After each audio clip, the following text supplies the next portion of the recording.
Husband smashed cake in my face on my wedding day and experienced the shortest marriage of his life. My fiancé at the time was obsessed with the cake smashing videos men do on weddings day.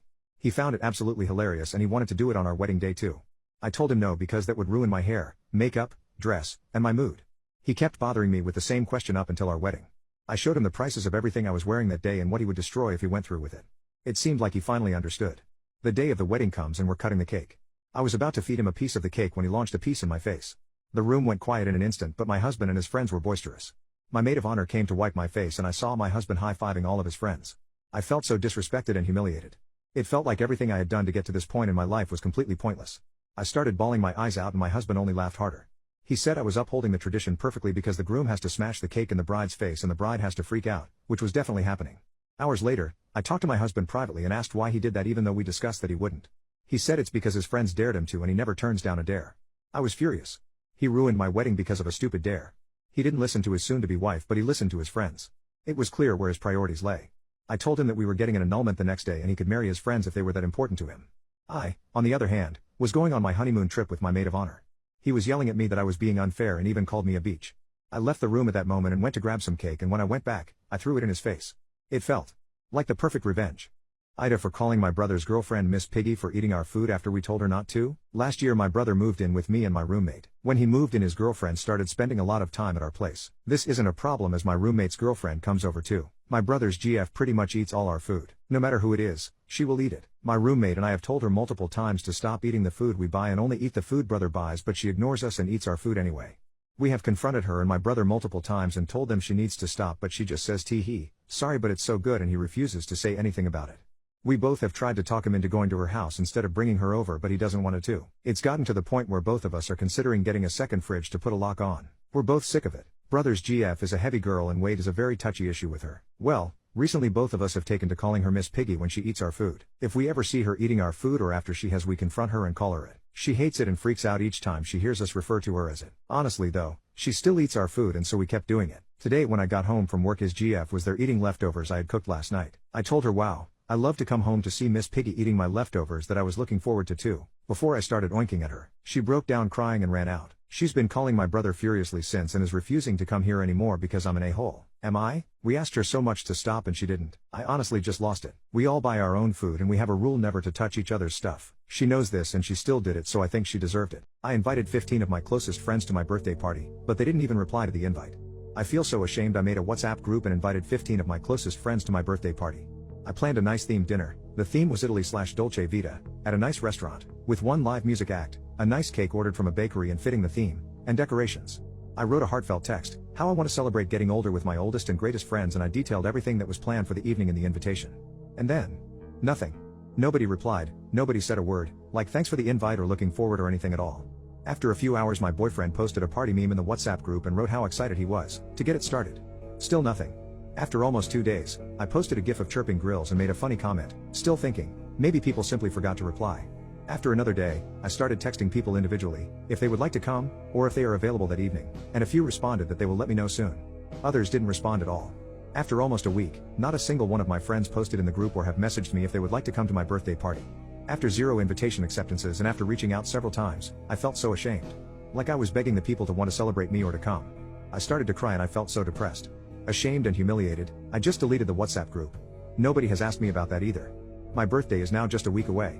I called the restaurant and canceled. I called the bakery and canceled my order, and I returned the decorations I bought. Maybe I was the stupid one for organizing all those things beforehand, but I was just so sure that at least a handful of people would like to come, show up. I am just so sad. I have known most of my friends for at least 15 years. I was their bridesmaids, their child's godparent, their maid of honor. I was there at graduation ceremonies and birthday celebrations. And I am truly puzzled. Is it really such a burden to come to my dinner? A dinner, which I would have paid in full and which I tried to make into a beautiful evening/event for everyone. I am just so sad and ashamed that I wasn't even worth a reply message. My boyfriend is trying to cheer me up and he immediately got busy organizing a surprise birthday evening for me. He is wonderful and I am just so glad he and my parents care so much about me, otherwise I would just feel absolutely worthless. What historical fact makes you cry? During the German-Soviet War, there was a Red Army soldier who would sing songs about romance and love each night with a hauntingly beautiful voice. His comrades found his singing extremely comforting, so much so they would give him their own tea rations and scarves in order to protect his throat. But despite their efforts, there came a night where he couldn't sing because he had gotten sick. His comrades started sacrificing pieces of their own clothing to wrap him up and keep him as warm as possible, when suddenly a grenade was thrown into the Red Army trenches. A German soldier had crawled across no man's land and thrown it in. Everyone in the Red Army quickly took cover, and one soldier even used himself to cover the singer in order to protect him and save his life. Well, a few seconds went by, and then another few, and the grenade wasn't detonating. Red Army soldiers became suspicious and peeped their heads to check it out, and they saw that it wasn't a grenade, but a package instead. The package was opened, and inside the Red Army soldiers found a letter. The letter turned out to be from the German soldier who crawled across no man's land, and in the letter he asked if the singer was okay, and if he needed medicine, because if he did, the German soldiers would bring some over. It was truly a heartwarming moment, in an otherwise horrific front. How did you outfox your ex in family court? My ex showed up to our custody hearing with a surprise witness, a child psychologist who claimed she'd been counseling our kids for months. I'd never heard of her. I watched as she testified that I was emotionally unstable and neglectful, citing specific dates and incidents that never happened. My heart raced as the judge seemed to believe every word. When it was my turn to cross-examine, I asked her one simple question. Could you please state my children's birthdays? She froze, then stammered incorrect dates. I pulled out my phone and showed the judge text from my ex the night before. Don't worry, Dr. Miller knows exactly what to say. Cost me $5,000, but worth it to destroy her. Then I revealed the real bombshell. This doctor had lost her license 3 years ago for falsifying testimony in another custody case. I'd spent my last dollar hiring a private investigator after spotting them having lunch together last week. The judge's face turned crimson. He immediately dismissed the witness and ordered my ex's phone seized as evidence. Not only did I get full custody, but my ex and his fake expert both faced perjury charges. The judge even ordered my ex to pay all my legal fees. Sometimes the best trap is letting someone think they've already won. What's the craziest way someone has plotted against you? I share an apartment with my best friend. And when I say best friend, I mean biggest source of stress I've ever lived with. This guy never did chores. The sink looked like it was growing its own civilization. The laundry pile in his room had started forming mountains. And the kitchen? I think the counter might have been sticky enough to trap a raccoon. I told him that I wasn't trying to be annoying, but he had to do at least one chore this week. Just one. And instead, it started a huge argument. He accused me of disturbing his mental flow and said I was trying to control his life. Excuse me? Bro, I asked you to rinse a spoon. He stormed out of the apartment like I had personally betrayed him. I thought I won the argument, until I realized that I had to do all the dishes myself. The next day, I came home from work, and there it was. An eviction notice taped to our door in giant bold letters. We regret to inform you your lease has been terminated effective immediately. What? It said we were being evicted for multiple violations, and that we had to be out by midnight. I nearly passed out. I started running around the house throwing stuff into bags like it was a fire drill. I called the landlord 7 times. No answer. I texted him, emailed him, even checked the lease. Then I walked into my office, and right next to my printer was a copy of the exact same eviction notice. Still warm? This man printed a fake eviction notice, just to get back at me for asking him to clean a bowl. I confronted him, and he laughed, said it was just a social experiment. I didn't say a word. I packed up every single thing I owned, unplugged the router, threw his phone in the garbage disp bowl, and left. My life has never been better. It's the most chaotic way you've ever proven it. My friend swore up and down that he was the best eater on the planet. He said, I can eat anything, anytime, no questions asked. So I did what any good friend would do. I took him to an all-you-can-eat pasta restaurant, and I had one plan. I was going to destroy him. I slapped $100 on the table and said, whoever eats the most gets the money. He smirked like I just challenged a lion to a push-up contest. We both started strong. Bowl 1, we completely demolished it in under 3 minutes. Bowl 2, also gone. We were chewing like it was the Last Supper. My other friends were sitting there narrating like it was a heavyweight fight. By bowl 3, the energy changed. I was slowing down, but he was struggling to keep his eyes open. Fork in one hand, regrets in the other. Then, he gave up, put the fork down, whispered, I'm done. I could have stopped. I should have stopped. But instead, I made direct eye contact and said, put another bowl on the table. After I'd eaten 4 entire bowls, my body was rejecting reality. I wasn't eating anymore. I was surviving. I sat back, took the $100, and declared myself the undisputed champion of carbohydrates. Then we got in the car. 10 minutes into the drive, I realized something was seriously wrong. My stomach made a sound I've never heard before, like a washing machine full of marinara sauce. Then it happened. I threw up all over my friend's car. Spaghetti, meatballs, shame. He pulled over and just stared at the mess like it was a murder scene. Then he said, yeah, I'm gonna need that $100 for cleaning. So I gave it back. Then he handed me a plastic bag and said, finish it off in there. And I did. Mid-throw up, I whispered, still worth it. Then passed out in the passenger seat. I'm proud of myself for being rude to the waiter. The restaurant wasn't crowded, yet it took forever for someone to approach our table. When the waiter finally arrived, he didn't even greet us, just muttered, what do you want to drink? I was with my sister Naomi, and we exchanged glances. It was awkward, but we gave our orders. He didn't write anything down, and surprise, our drinks arrived wrong 20 minutes later. When Naomi politely mentioned the mistake, he sighed dramatically, snatched the glass, and stomped off. That's when I noticed him leaning by the counter, whispering to another server. I couldn't catch it all, but I distinctly heard, they never tip anyway. It hit me like a punch. We were the only Hispanic family in the room, and it didn't take much to realize who they meant. Naomi looked at me, her jaw tight. I told her to let it go. I wanted to see how far this would go. When our food finally came, it was cold. Naomi was about to complain, but I stopped her. I wasn't done yet. About halfway through our meal, my coworker Rachel walked in. She's white, bubbly, and the definition of America's sweetheart. The waiter practically sprinted to greet her with the friendliest smile. He even pulled out her chair. When it was time to pay, I left a $0 tip. As we were walking out, he followed us. Excuse me, was there an issue with my service? I turned to him and smiled. Oh no, your service was exactly what you think we deserve. His face went pale. Naomi laughed as we walked away. I've never felt more justified in being rude. What's the most bizarre request you've ever received from a family member? My aunt called me one morning, super sweet, asking if if I could pretty please babysit my little cousin for the day. I figured, why not? He's a good kid. And honestly, I could use the extra cash. But when I showed up at her house, I immediately knew I'd made a huge mistake. Right next to her kid on the kitchen table was a 2-page list of chores. And I don't mean simple stuff like wash the dishes or take out the trash. No, she had me lined up to clean the gutters, organize the garage, weed the garden, and this is not a joke, rearrange her spice rack in alphabetical order. I stared at the list like, is she hiring me to babysit or renovate her house? But I'm not stupid. I wasn't about to turn into her personal maid for free. So instead of doing any of that, I grabbed a bag of chips, put on a movie, and spent the whole day chilling with my cousin. Fast forward a few hours. My aunt walks in the door expecting her house to be sparkling clean. The look on her face when she saw the mess, priceless. She lost it. What have you been doing all day? I just shrugged and said, babysitting, like you asked. But oh no, she wasn't letting that slide. She grabbed her phone and called my mom, screaming about how I trashed her house and let her kid run wild. But here's the best part. My mom knows exactly how my aunt is. Without missing a beat, she said, you asked him to babysit, not clean your house. Maybe do your own chores next time. My aunt turned bright red, hung up the phone, glared at me, and said, I never want to see you in this house again. I stood up, grabbed one last snack from her pantry, and said, don't worry, I wouldn't come back even if you paid me. Then I walked out, with her Wi-Fi password still saved on my phone. What's the funniest misunderstanding you've ever had with your dad? When I was 10, my dad grounded me for breaking a window while playing baseball in the yard. I was devastated. You're grounded for a week. The problem was, I had no idea what grounded actually meant. I thought it meant I literally couldn't leave the ground. For the next 7 days, I refused to stand up. I crawled everywhere. On the floor, up the stairs, even across the yard to get the mail. On the first day, my dad walked into the living room and saw me crawling out on the carpet. He raised an eyebrow and asked, what are you doing? I looked up at him with my most serious expression and said, you said I was grounded, so I can't stand up. He stared at me for a solid 5 seconds before walking away, muttering something about kids these days. At first, my parents found it really funny. My mom even played along, saying, do you want me to bring your dinner down here? But by the third day, they were starting to lose patience when I crawled into the bathroom, knocked over the trash can, and tripped over the bath mat, spilling the trash everywhere. My dad yelled from the other room, what's going on in there? I shouted back, I fell because I'm grounded, remember? He came in, saw me picking up tissues while still on the floor, and finally snapped. Why can't you just walk like a normal person? I looked up at him completely serious and said, because you told me I couldn't leave the ground. He froze for a second, then burst out laughing. My mom came in to see what was happening and joined him, laughing so hard she had to lean on the wall. My dad finally managed to say, being grounded means you're not allowed to go out, not that you can't stand up. They ended my punishment early, mostly because they felt bad for not explaining. It's the most chaotic way you've ever proven it. My friend swore up and down that he was the best eater on the planet. He said,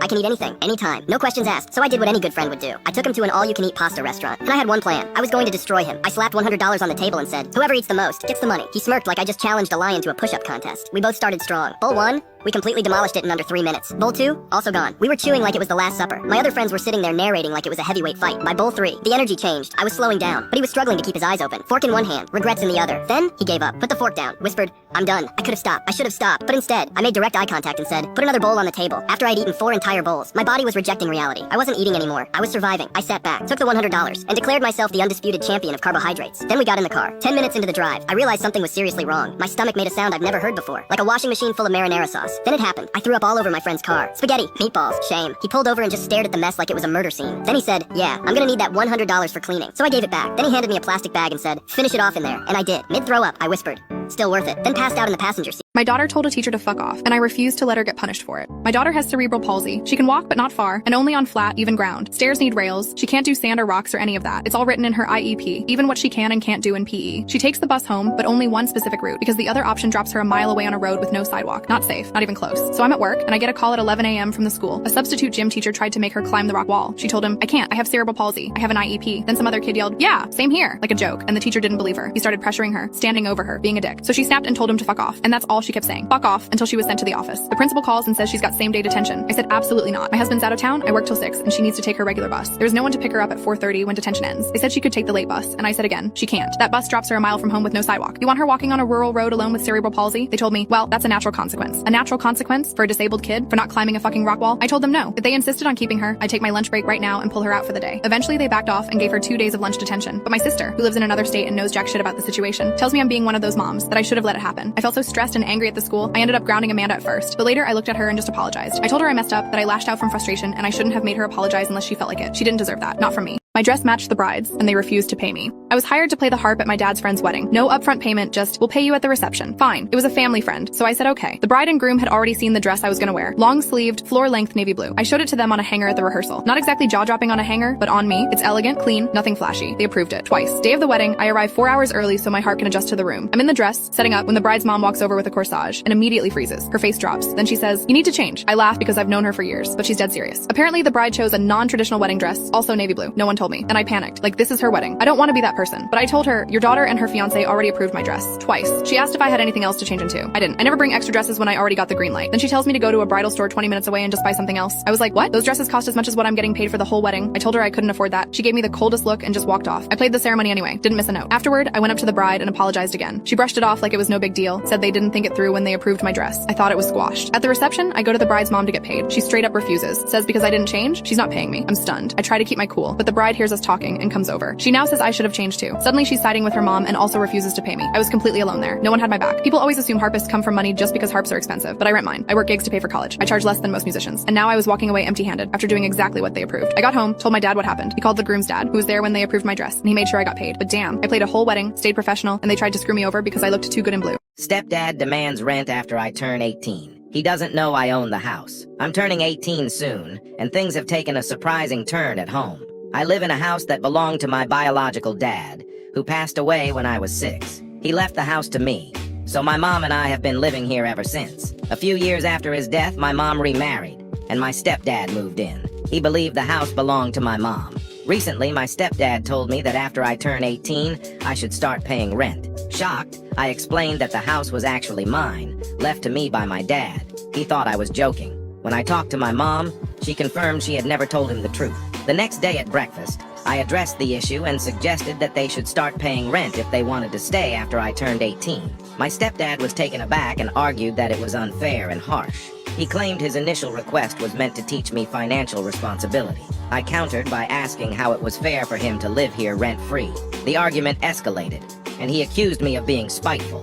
He ended the conversation by calling me out of line and walked away. My mom stayed quiet during the argument, but later told me she thought I was too... How to use a strict teacher's strike rule to ace a test. Some years ago, my dad was at a seminar to earn some additional qualifications for his job. On the final day, there was going to be a multiple-choice test to actually pass the seminar. On test day, everyone got settled into place, and the teacher announced that he would not go easy on cheaters. You had one strike if you were caught trying to copy off of someone else or use a cheat sheet, but if you were caught a second time, you would be immediately thrown out. Now, this teacher was very old-school strict and treated grown working people like unruly school children, and my dad did not like that very much. So my dad proceeds to take the test, and it goes pretty well.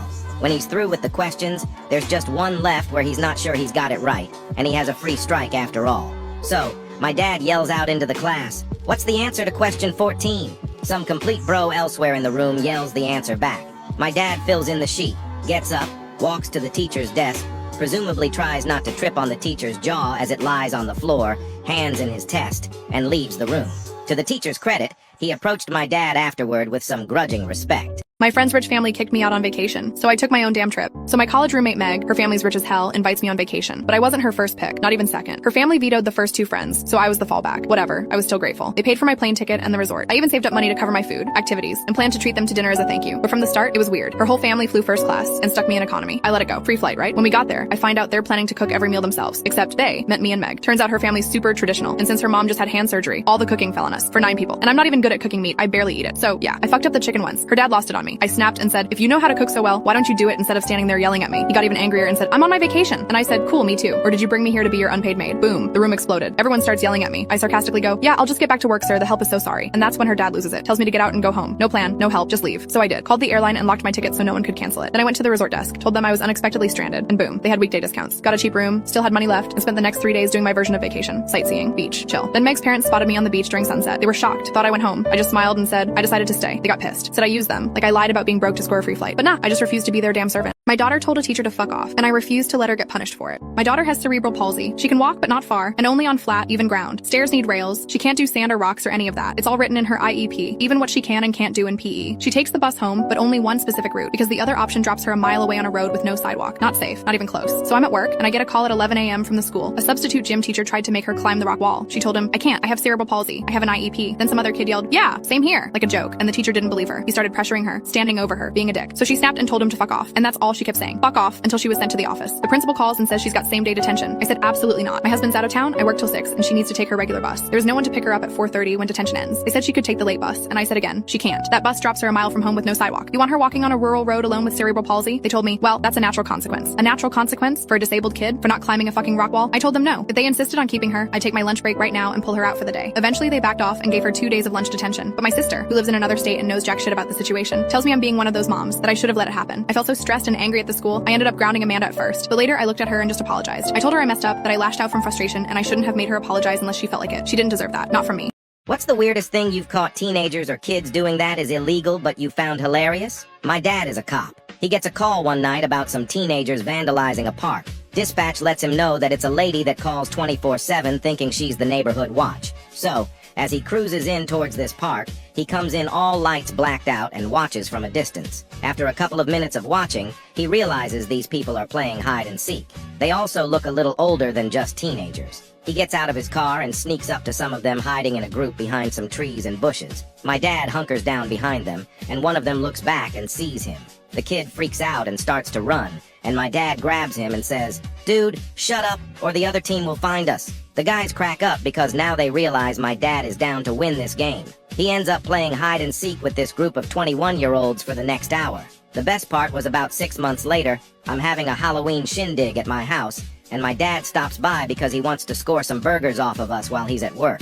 He walks in, and a guy at the party is like, "Holy shit, your dad is Officer Name. He played hide and seek with us." My husband threw away my daughter's kitchen tools and called me the problem. My daughter's 15 and recently went vegan. Ever since, she's been experimenting in the kitchen, learning, cooking, creating her own meals. She even buys her own groceries. I was proud of her for finally enjoying food and being independent, especially since she used to be super picky. But my husband, he fucking hated it. Said it was disrespectful for her to eat different food at the dinner table. I told him that was ridiculous. She still sits and eats with us, just with her own plate. But he wouldn't let it go. Then he suddenly tells me Liz isn't allowed to use anything in his kitchen unless she eats what he cooks. Said since he paid for all the kitchen tools, she's banned from using them. I was like, what the hell are you talking about? She's literally just cooking her own meals. How is that a problem? So I went out and bought her all new stuff. Pans, knives, utensils, everything, all with my own money. She was happy again, back to trying out new recipes, until last night. I was out running errands and she calls me crying. My husband had thrown everything away. Every single tool I bought her, gone. Just toss, so edit all to make a point. I got home and lost it. I was yelling at him. How dare he touch shit that wasn't his? He tells me she was using his kitchen and he didn't give her permission. I told him he was being a controlling asshole and just looking for reasons to make her life harder. He starts yelling back, saying Liz is spoiled, that I let her disrespect the family dynamic, whatever the fuck that means, just because she's eating tofu instead of roast chicken. Then he accuses me of being the problem, of encouraging her selfishness. And when I finally went upstairs to just be done with it, he followed me, demanding I apologize for overreacting. No, fuck that. My mom got angry because of her gender disappointment. My mom never wanted a boy. She wanted girls. Apparently her dream was 4 daughters, but she had me 16M first. I have seen photos and videos of the day I was born. She cried hysterically when they told her I was a boy. Then she refused to hold me. After we were cleaned up, she cried about not using the name she had chosen and said she didn't know how to move on from it. All this was caught on camera. Eventually my paternal grandma took me, and she was the person to hold me in photos and videos taken during the rest of our hospital stay. My paternal grandma was my sole parent figure for the first 8 years of my life. She took care of me, and I spent so much time at her house. Sometimes I was there for weeks. Then she had a brain bleed and died. So I was left with a mom who wanted girls and not a boy, and a dad who wanted to be a provider and nothing more. My mom had my sister Lily 2 years after me. So mom got her girl and Lily got all her attention, while I got grandma until I was 8 and then nobody. My mom and Lily are super close and mom adores Lily. Lily got the bigger bedroom, she gets the gifts, she gets all her favorite snacks, she gets to do all the extracurricular activities she could ever want, and her birthdays are huge parties with huge gifts. Christmas she gets at minimum 25 gifts from mom alone. Mom typically gets me one, never anything I'd like or want, but you know, thought that counts, which is 0. My mom's family don't act too interested in making up for my lack of parental love, and in the last couple of years, mom and I have argued more and I give her a hard time. Dad's never around to give him one, but mom, if she wants to ignore me, then she can hear how shitty it is, and if she wants to treat my sister like a perfect angel, then she can hear about it. Mom has mentioned how I ruined her dream of 4 daughters. We were at mom's parents' house Friday, and mom gushed about Lily doing good on a project, and the scooter she got Lily to help her get around easier. She got Lily a custom helmet and a personalized lock for her scooter. She couldn't stop talking about it, and I told her she really does love to shower her favorite in gifts and praise. My mom's family told me I should take it easier on her and said I should understand we had some little troubles because of mom's gender disappointment. I told them I don't owe her shit because she had gender disappointment, and that I didn't ask to be born to a mom who only wanted daughters. They told me I lacked adult understanding and compassion. I told my MIL she won't see my baby after she threw a baby shower for herself. My husband and I are expecting our first child. We moved to be closer to his family. I'm no contact with mine. My mother-in-law has been referring to the baby as her baby this entire time. She will say things like, I can't wait for my baby to be born. My baby is going to be so loved. This rubs me the wrong way for reasons I cannot explain, but my husband tells me to ignore her. My mill wanted to throw me a baby shower and invite her friends. She said they made an agreement a long time ago that they would celebrate each other's kids' weddings and births. My husband and I eloped and declined a reception for her friends since we don't know them. My MIL told me that I owed it to her to let her throw the baby shower since I hurt her friends' feelings by not having wedding reception. reception. I asked if I could invite my friends, and she said no, that this was for her friends, and that if my friends wanted to throw me a shower, they could. I reluctantly agreed. My husband and I spent hours on our registry, and my MIL asked for it so she could share with her friends. She said she forwarded the registry on. She asked me what design I wanted on my cake and cookies. I told her flowers because I am decorating the nursery in a garden theme. At the shower, they provided me with a mother-to-be sash, and my MIL a granny-to-be sash to wear. I noticed that the theme of the shower was circus animals. The cake had an elephant and balloons on it, and the cookies were animals. At first, I thought that maybe the floral theme was just too difficult, so I rolled with it until it was time to open presents. Every present was some sort of circus animal. Onesies, blankets, toys, nothing on my registry. I was a little confused and even went so far to check my registry to make sure I hadn't goofed up and changed everything. I thanked everyone for their gifts and tried to sound as gracious as possible, but I was so confused. My husband, who is a little less tactful than I am, showed up at the end of the shower and noticed the theme right away. He goes, "What's up with all the circus animals?" He looks at the presents and says, "This isn't what we asked for." Then he looked at his mom and goes, "Mom, what did you do?" She smiled and said, "I didn't like the theme you chose for my baby. I'm going to decorate my baby's nursery at my house with circus animals, so I created a registry for myself." My husband said, "You did what?" She says, "My baby is going to need a room at my house, so I threw a shower for myself." I lost my composure and told her that she would not see my baby and to stop calling the baby hers, and my husband told his mom that she's delusional if she thinks we're going to allow this. She started crying and said we are just withholding her baby from her. We've been getting texts from his family since the shower, calling us selfish and ungrateful and saying we ruined her joy of being a grandma.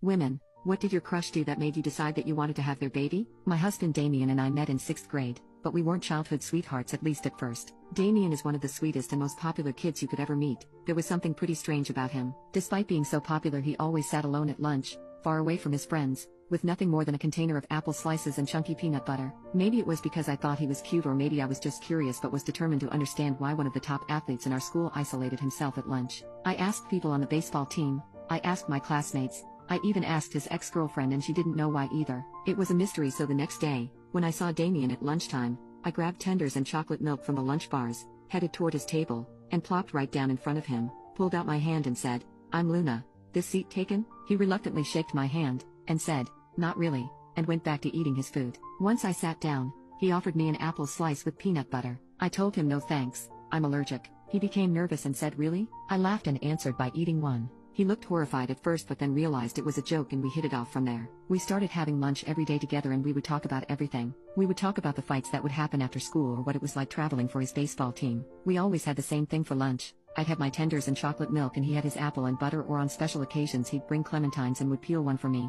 Yeah, before it was a trend. I'd practice having debates with him, and he even came to my competitions, and I'd come to his baseball games. We became quite the couple back then. When Valentine's Day came around, I wanted to surprise him with homemade brownies, but with my own twist on it, peppermint crumbles on top. I spent 5 hours making the box of brownies and forming the letter D out of peppermint crumbles. I put my entire heart into those brownies. I wrapped them in a pink and white box, and brought them to school the next day to surprise Damien. When I saw him across the lunchroom, his face lit up when he saw me. But when I approached him and he realized my gift was a box of brownies, his face sank. I gave him the box and told him I put my heart into every crumb just to show how much I appreciated him. I couldn't believe what happened next. Instead of expressing his love for me, he quietly handed me a homemade card. I still have it in my dresser, took the box, said thank you, and walked away. I sat there dumbfounded. 10 minutes passed, then 40, and the lunch bell rang, snapping me back to reality, and I headed to class. I spent the next classes zoning out, thinking about why Damien left me in the dust like that. Did he secretly have a girlfriend already? Why did he leave me? After school, I found his baseball team loading up their bus for a game, and I nearly cried because they were the ones eating the brownies. I stormed over to them and asked why they were eating Damien's brownies and where the hell they got them. What piece of history is deliberately being erased from existence? 1. When the Allies liberated the concentration camps in Germany at the end of World War II, they did not release the homosexual prisoners. 2. During World War II, many people in France were generally receptive to Nazi ideals, and under occupation, some even participated in sending people to camps. However, after the war, history was often rewritten to glorify the resistance, which was actually made up of a small group of individuals opposing Nazi occupation. 3. The business plot.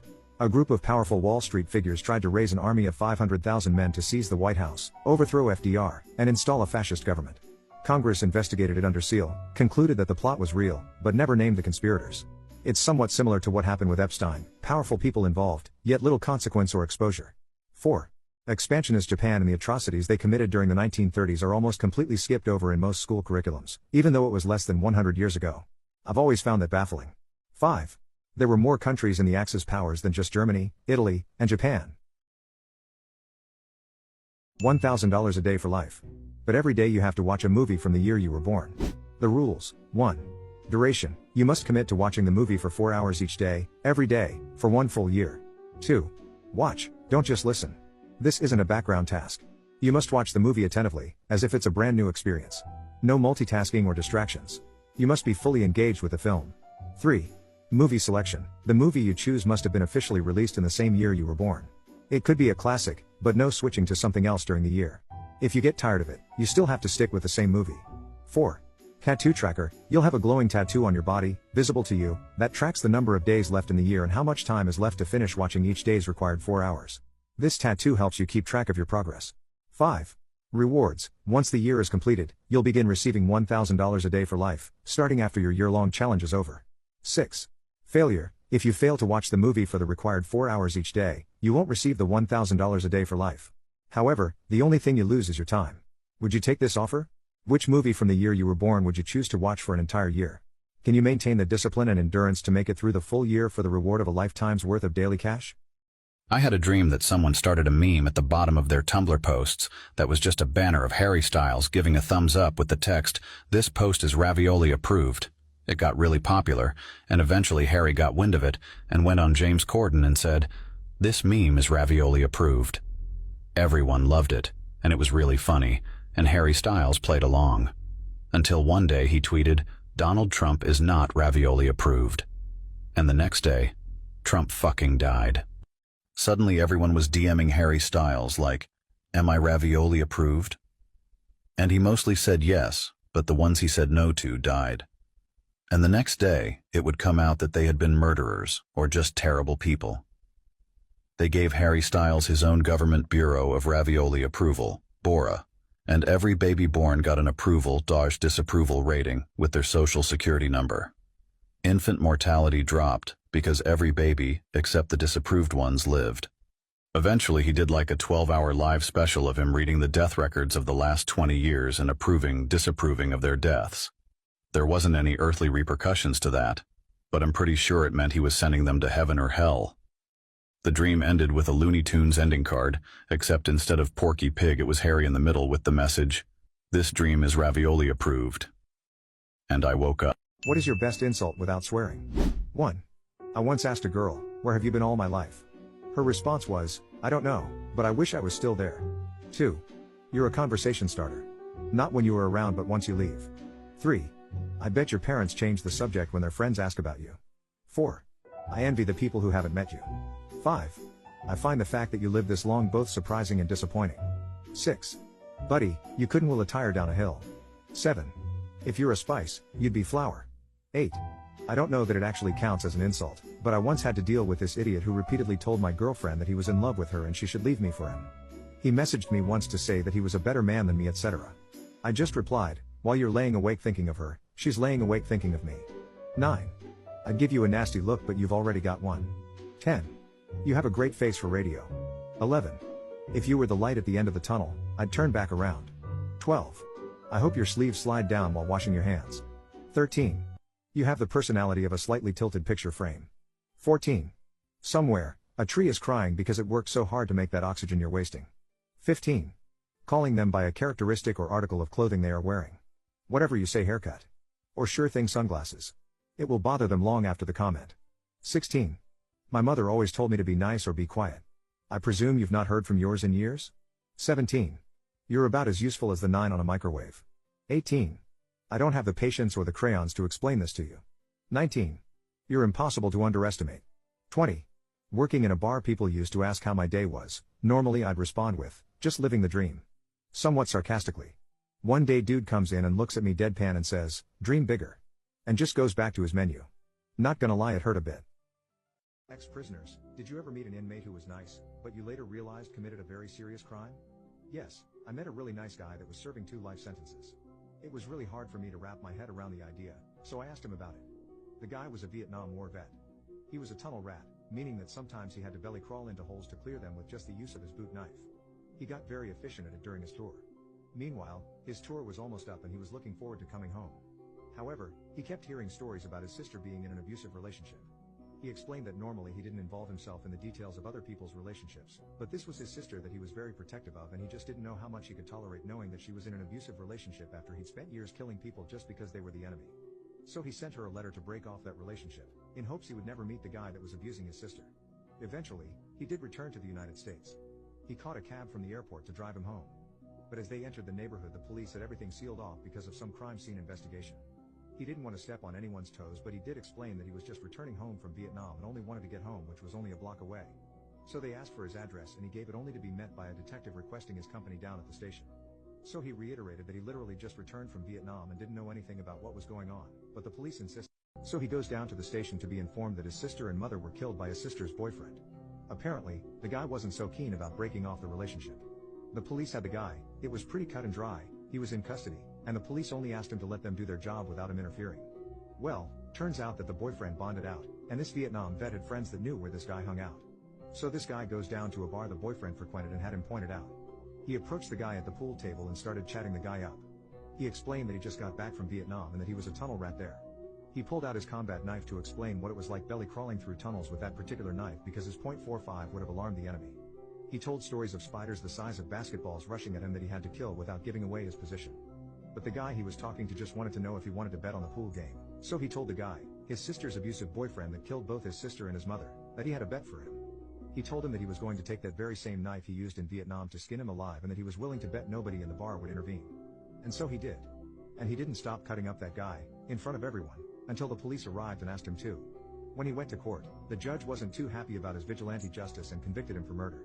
But when he was asked if he'd like to say anything before sentencing, he asked for the name of the magistrate officer that gave his sister and mother's murderer bail. Dave was bragging to his boss one day, "You know, I know everyone there is to know. Just name someone, anyone, and I know them." Tired of his boasting, his boss called his bluff. "Okay, Dave, how about Tom Cruise?" "No dramas, boss. Tom and I are old friends and I can prove it." So Dave and his boss fly out to Hollywood and knock on Tom Cruise's door, and Tom Cruise shouts, "Dave, what's happening? Great to see you. Come on in for a beer." Although impressed, Dave's boss is still skeptical. After they leave Cruise's house, he tells Dave that he thinks him knowing Cruise was just lucky. No, just name anyone else," Dave says. "President Obama," his boss quickly retorts. "Yup," Dave says. "Old buddies, let's fly out to Washington," and off they go. At the White House, Obama spots Dave on the tour and motions him and his boss over, saying, "Dave, what a surprise. I was just on my way to a meeting, but you and your friend come on in and let's have a beer first and catch up." Well, the boss is very shaken by now, but still not totally convinced. After they leave the White House grounds, he expresses his doubts to Dave, who again implores him to name anyone else. "Pope Francis," his boss replies. "Sure," says Dave. "I've known the Pope for years." So off they fly to Rome. Dave and his boss are assembled with the masses at the Vatican St. Peter's Square when Dave says, "This will never work. I can't catch the Pope's eye among all these people. Tell you what, I know all the guards, so let me just go upstairs and I'll come out on the balcony with the Pope." He disappears into the crowd headed towards the Vatican. Sure enough, half an hour later, Dave emerges with the Pope on the balcony. But by the time Dave returns, he finds that his boss has had a heart attack and is surrounded by paramedics. Making his way to his boss's side, Dave asks him, "What happened?" His boss looks up and says, "It was the final straw. You and the Pope came out onto the balcony and the man next to me said, 'Who the fuck is that on the balcony with Dave?'" All girls have that one outfit they only wear at home, and it's probably falling apart, but they refuse to throw it away. Things that all girls do but will never admit. The last one will expose them all. Every girl has a home personality that's completely different from how she acts in public. TikTok knows someone who has a crush on you secretly. It's the second person that appears when you click on share, then more. They'll buy a cute notebook and never write a single thing in it. They have a favorite spoon or fork that just feels right to eat with. Ever walked into a room and completely forgot why you went in? Comment me if that's you. Every girl has whispered, "Please don't be weird," before answering a video call. Girls will stare at their phone for 20 minutes, waiting for a notification they're not even expecting. Girls will take 1,000,000 selfies, hate them all, then go back and think, okay, maybe this one's not so bad. Before this last fact, please like this video and follow, as we may never see each other again. And finally, every girl has rewatched an entire show just because they forgot to pay attention the first time. Boys love it when girls wear their hair in a ponytail. Things girls do that boys love. The last one will shock everyone. Boys find it adorable when girls get excited about little things. TikTok knows someone who has a crush on you secretly. It's the second person that appears when you click on share, then more. When a girl plays with her hair or tucks it behind her ear, boys often find it super cute. A lot of boys love it when girls are confident and speak their minds. 20 million people have the same birthday as you. Write yours in the comments to see who has the same. Sometimes cute little sneezes or sounds girls make can be super attractive to boys. Boys love it when girls wear their oversized hoodies. When a girl is really tired and her voice changes to her sleepy voice, boys absolutely love this. If you subscribe, my profile picture might turn black. All boys love girls who are loyal and don't share their secrets with their friends. Boys love girls who are not too emotional and can take jokes. Before this last fact, please like this video and subscribe, as we may never see each other again. Every boy loves a girl who can cook for him. All girls have that one outfit they only wear at home, and it's probably falling apart, but they refuse to throw it away. Things that all girls do but will never admit. The last one will expose them all. Every girl has a home personality that's completely different from how she acts in public. TikTok knows someone who has a crush on you secretly. It's the second person that appears when you click on share, then more. They'll buy a cute notebook and never write a single thing in it. They have a favorite spoon or fork that just feels right to eat with. Ever walked into a room and completely forgot why you went in? Comment me if that's you. Every girl has whispered, "Please don't be weird," before answering a video call. Girls will stare at their phone for 20 minutes, waiting for a notification they're not even expecting. Girls will take 1,000,000 selfies, hate them all, then go back and think, okay, maybe this one's not so bad. Before this last fact, please like this video and follow, as we may never see each other again. And finally, every girl has rewatched an entire show just because they forgot to pay attention the first time. People who have visited the US, what is your WTF America story? 1. I went to Applebee's, mistake number 1 I guess. I was then served by a nice young lady called Brittany who asked me with a serious face if we have trees in Scotland. 2. I had to tip an ATM. 3. Not mine, but someone posted a while back about his British boss getting pulled over for speeding. As is the tradition in England, he got out of the car to meet the police officer, and it went about as well as you'd expect. 4. I'm Canadian and I went down to the US to do a little shopping. I accidentally pulled out some Canadian bills and the cashier asked why I kept Monopoly money in my wallet. 5. When I went to the US the first time and ordered a meal from Burger King, ordering a large fry, Coke and a Whopper, I was blown away by the size of it all. Each item was larger than the same item back home. I was already like, WTF. But then the cashier said I could have a second Whopper for $1. Again, I was like, WTF, sign me up.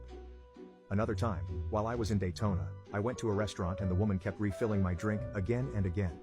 Being a bit shy, I did not tell her to stop and expected a bill with $15 for sodas.